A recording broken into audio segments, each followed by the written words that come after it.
ರಾಜ್ಯ ರಾಜಕಾರಣದಲ್ಲಿ ನಡೆದಿದೆ ಎನ್ನಲಾದಂತಹ ಅತಿ ದೊಡ್ಡ ಲೈಂಗಿಕ ಹಗರಣಕ್ಕೆ ಸಂಬಂಧಪಟ್ಟಂತೆ ಇವತ್ತು ದೇವರಾಜೇಗೌಡರು ನಡೆಸಿದಂತಹ ಸುದ್ದಿಗೋಷ್ಠಿ ಅತಿ ದೊಡ್ಡ ಟ್ವಿಸ್ಟ್ ಅನ್ನ ಕೊಟ್ಟಿದೆ.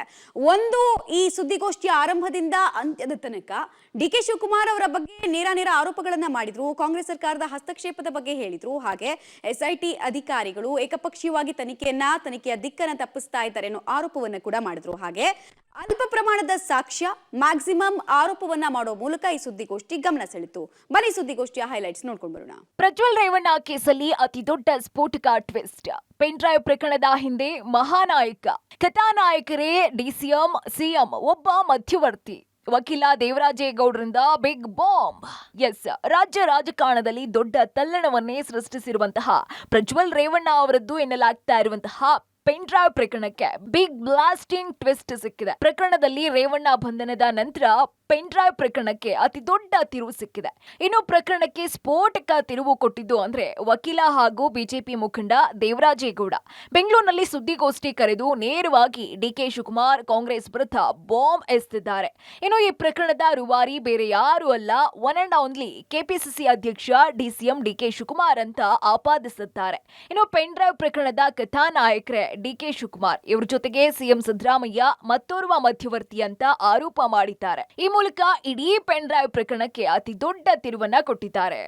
ಇದ್ರ ಕಥಾನಾಯಕರೇ ಕಾಂಗ್ರೆಸ್ ಸರ್ಕಾರ. ಇದು ಕಾಂಗ್ರೆಸ್ ಸರ್ಕಾರ, ಕಾಂಗ್ರೆಸ್ ಪಕ್ಷ ಅಂದ್ರೆ ಕಾಂಗ್ರೆಸ್ ಪಕ್ಷದ ಅಧ್ಯಕ್ಷರು, ಈ ರಾಜ್ಯದ ಉಪಮುಖ್ಯಮಂತ್ರಿಗಳಾದಂತಹ ಸನ್ಮಾನ್ಯ ಶ್ರೀ ಡಿ ಕೆ ಶಿವಕುಮಾರ್ ಅವರು, ಮಾನ್ಯ ಮುಖ್ಯಮಂತ್ರಿಗಳು, ಮತ್ತೆ ಇದರ ಮಧ್ಯವರ್ತಿಯಾಗಿ ಇನ್ನೊಬ್ಬರಿದ್ದಾರೆ. ಕೆಲವು ವಿಚಾರಗಳನ್ನು ನಾನು ಸಿಬಿಐಗೆ ಕೊಡಬೇಕಿಲ್ಲ, ನಾನು ಬಿಡುಗಡೆ ಮಾಡಕ್ಕೆ ಸಾಧ್ಯ ಇಲ್ಲ. ಅಲ್ಲಿ ನನಗೆ ಕ್ಯಾಬಿನೆಟ್ ಪೋಸ್ಟ್ ಕೊಡುವ ಆಫರ್ ಮಾಡಿದ್ರು. ಆಫರ್ ಕೊಟ್ಟಿದ್ದು ಬೇರಾರು ಅಲ್ಲ, ಡಿಕೆಶಿ ಕಡೆಯವರಿಂದ.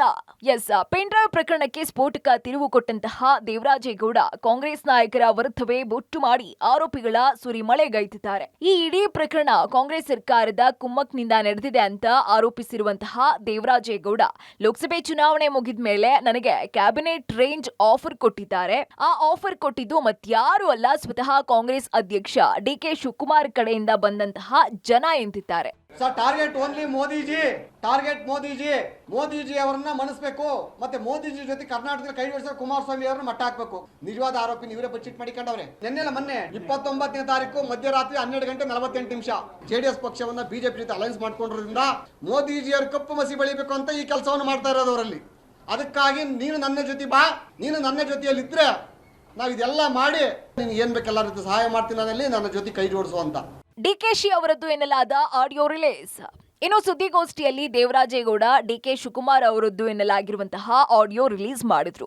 ಡಿಕೆ ಶಿವಕುಮಾರ್ ಆಫರ್ ಕೊಟ್ಟಿದ್ದು ಎನ್ನಲಾದಂತಹ ಆಡಿಯೋ ರಿಲೀಸ್ ಮಾಡಿದ್ರು. ಆದ್ರೆ ದೇವರಾಜೇಗೌಡ ಅರ್ಧಂಬರ್ಧ ಆಡಿಯೋ ಪ್ಲೇ ಮಾಡಿದ್ದು ಫುಲ್ ಆಡಿಯೋ ಪ್ಲೇ ಮಾಡೋದಿಕ್ಕೆ ಆಗಲ್ಲ ಅಂತ ದೇವರಾಜೇಗೌಡ ತಿಳಿಸಿದ್ದಾರೆ.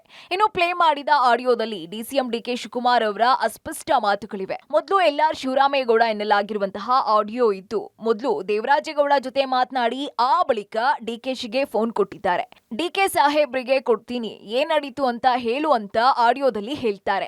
ಇನ್ನು ಶಿವರಾಮೇಗೌಡರು ಮಧ್ಯವರ್ತಿಯಾಗಿ 10ಕ್ಕೂ ಹೆಚ್ಚು ಬಾರಿ ಭೇಟಿ ಮಾಡಿದ್ದಾರೆ. ನಿನ್ನೆ ಸಂಜೆ ತನಕ ನನ್ನ ಜೊತೆ ಸಂಧಾನ ಮಾಡಿದ್ರು ಅಂತ ರಹಸ್ಯ ಬಿಚ್ಚಿಟ್ರು. ಇಲ್ಲಿ ಡಿಕೆ ಸಾಹೇಬ್ರಿಗೆ ಕೊಡ್ತೀನಿ, ಏನ್ ನಡೆದಿದೆ ಎಲ್ಲ ಕರೆಕ್ಟ್, ಉಳಿಕೆದೆಲ್ಲ ಬಿಡು, ನಾವಿರ್ತೀವಿ, ಕರೆಕ್ಟ್ ಆಗಿ ಸ್ಪಷ್ಟವಾಗಿ ಹೇಳಿ.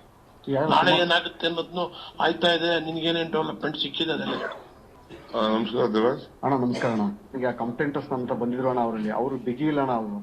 ಅವರಲ್ಲಿ ಒಂದು ಸ್ಟ್ರೈಟ್ನೆಸ್ ಇಲ್ಲ. ಅಪ್ಪ ನಮ್ಮ ಹತ್ರ ಇರೋರು ಸದ್ಯ ಯಾವ್ದಾದ್ರು ಕರ್ಕೊಂಡು ತೇರುವಾಗೆ ಹೇಳ್ತಿದೀವಲ್ಲ.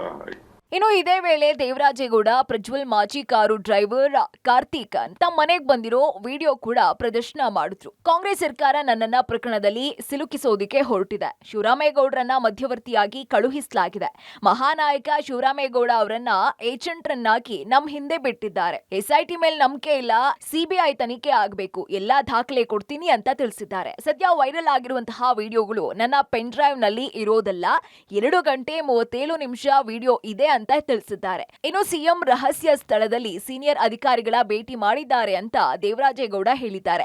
ಡಿಕೆಶಿ ಮೇಲೆ ನೀಡಿದಂತಹ ಹೇಳಿಕೆಯನ್ನ ಡಿಲೀಟ್ ಮಾಡುವಂತೆ ಎಸ್ಐಟಿ ಎಸ್ಪಿ ಒತ್ತಡ ಹೇರಿದ್ದಾರೆ ಅಂತ ಆರೋಪಿಸಿದ್ದಾರೆ ದೇವರಾಜೇಗೌಡರು. ಎಸ್ಐಟಿ ಅಧಿಕಾರಿಗಳ ಹತ್ರ ಹೋಗಿ ನಾನು ಕೊಟ್ಟಂತ ಸ್ಟೇಟ್ಮೆಂಟ್ ಅನ್ನು ಮತ್ತೆ ಕರೆಸಿದ್ರು ನನಗೆ. ಅಲ್ಲಿ ನೀವು ಡಿ ಕೆ ಶಿವಕುಮಾರ್ ಮೇಲೆ ಮಾಡಿದ ಅಲಿಗೇಷನ್ ಡಿಲೀಟ್ ಮಾಡಿ ಅಂದ್ರು. ಅದನ್ನ ಪ್ಯಾರ ತೆಗಿತೀವಿ ನಾವಲ್ಲಿ, ನೀವು ಅದನ್ನ ಕರೆಕ್ಷನ್ ಮಾಡ್ಕೊಳ್ಳಿ ಅಂತ ಹೇಳಿದ್ರು SIT ಅವರು. ತನಿಖಾಧಿಕಾರಿಗಳು SP ಅವರೇ, SIT ತನಿಖೆ ಬೇಡ ನಮಗೆ ಇಲ್ಲಿ, ಇದು ಸರ್ಕಾರದ ಪರವಾಗಿ ಒಂದು ಪಕ್ಷದ ಪರವಾಗಿ ಕೆಲಸವನ್ನು ಮಾಡ್ತಾ ಇದೆ. ಇಲ್ಲಿ ಪ್ರಾಮಾಣಿಕತೆ ಪಾರದರ್ಶಕವಾಗಿ ತನಿಖೆ ನಡೆಯಲ್ಲ. ಅಲ್ಲಿ ಈ ಪ್ರಕರಣವನ್ನ ಮಾನ್ಯ ಮುಖ್ಯಮಂತ್ರಿಗಳೇ ದಯಮಾಡಿ ನೀವು CBIಗೆ ವಹಿಸಿ. ಒಟ್ನಲ್ಲಿ ದೇವರಾಜೇಗೌಡರ ಗಂಭೀರ ಆರೋಪಗಳಿಂದ ಪೆನ್ಡ್ರೈವ್ ಪ್ರಕರಣಕ್ಕೆ ಅತಿ ದೊಡ್ಡ ಸ್ಫೋಟಕ ತಿರುವು ಸಿಕ್ಕಿದೆ. ಇದು ಮುಂದೆ ಇನ್ಯಾವ ಮಜಲು ಪಡ್ಕೊಳ್ಳುತ್ತೋ ಏನೋ, ಕುತೂಹಲ ದುಪ್ಪಟ್ಟಾಗಿದ್ದು ಕಾದು ನೋಡಬೇಕಾಗಿದೆ. News desk, public TV.